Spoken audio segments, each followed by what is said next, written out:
একজন নারীর জন্য বিবাহের পরে সবচাইতে বর্ষার জায়গা হচ্ছে দুনিয়াতে তার স্বামী। একজন নারীর জন্য, সেটা শুধু ইসলাম ধর্মের ল অনুযায়ী না, সারা বিশ্বের ল অনুযায়ী, প্রত্যেকটা মানুষের সেন্স, আপনার প্রত্যেকটা মানুষের ব্রেন অনুযায়ী, একটা নারীর জন্য সবচাইতে বিশ্বাসের জায়গা হচ্ছে দুনিয়াতে তার স্বামী। একজন নারীর জন্য সবচাইতে দুনিয়ার বর্ষার জায়গা হচ্ছে তার স্বামী। একজন নারীর পৃথিবীতে সবচাইতে অন্তরের মধ্যে সবচাইতে ভালোবাসা পৃথিবীর বুকে তার স্বামী। আর একটু জোরে।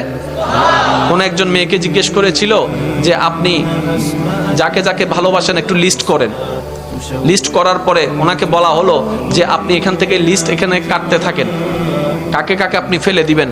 এভাবে কাটতে কাটতে কাটতে কাটতে কাটতে কাটতে এক সময় উনি সবার নাম কেটে দিলেন, স্বামীর নাম রেখে দিলেন।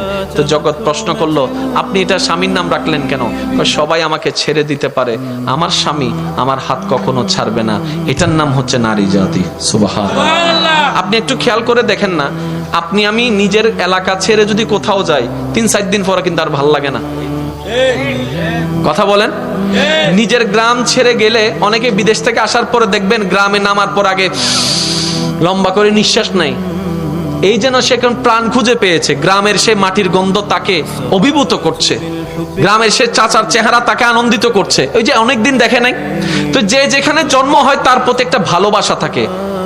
আমাদের মা বোনদেরকে দেখেন, যেখানে জন্ম হয়েছে, যেখানে ছোটবেলা থেকে বড় হয়েছে, যে উঠানে খেলেছে, যে ঘর ছেড়েছে, যে ঘরে খেলেছে, যে ঘরে থেকেছে, যে পরিবারে বড় হয়েছে, হঠাৎ করে একটা প্রস্তাব আসলো, অচেনা এক পরিবারের মধ্যে চলে যাচ্ছে, অচেনা একটা পরিবারের মধ্যে চলে যাচ্ছে, অচেনা এক সমাজে চলে যাচ্ছে। জীবনও কোনোদিন থাকে নাই সেই ঘরে, ওই ঘরে চলে যাচ্ছে। দেখে নাই কোনোদিন মানুষটাকে, ওই মানুষের ঘরে চলে যাচ্ছে।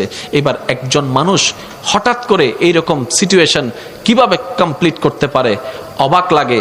মনে রাখবেন, আল্লাহ তাআলা যদি আমাদের মা বোনদেরকে ধৈর্যের পাহাড় না বানাতেন, হয়তো এই পৃথিবীতে পরিবার নামটা থাকতো না, সংসার নামটা থাকতো না।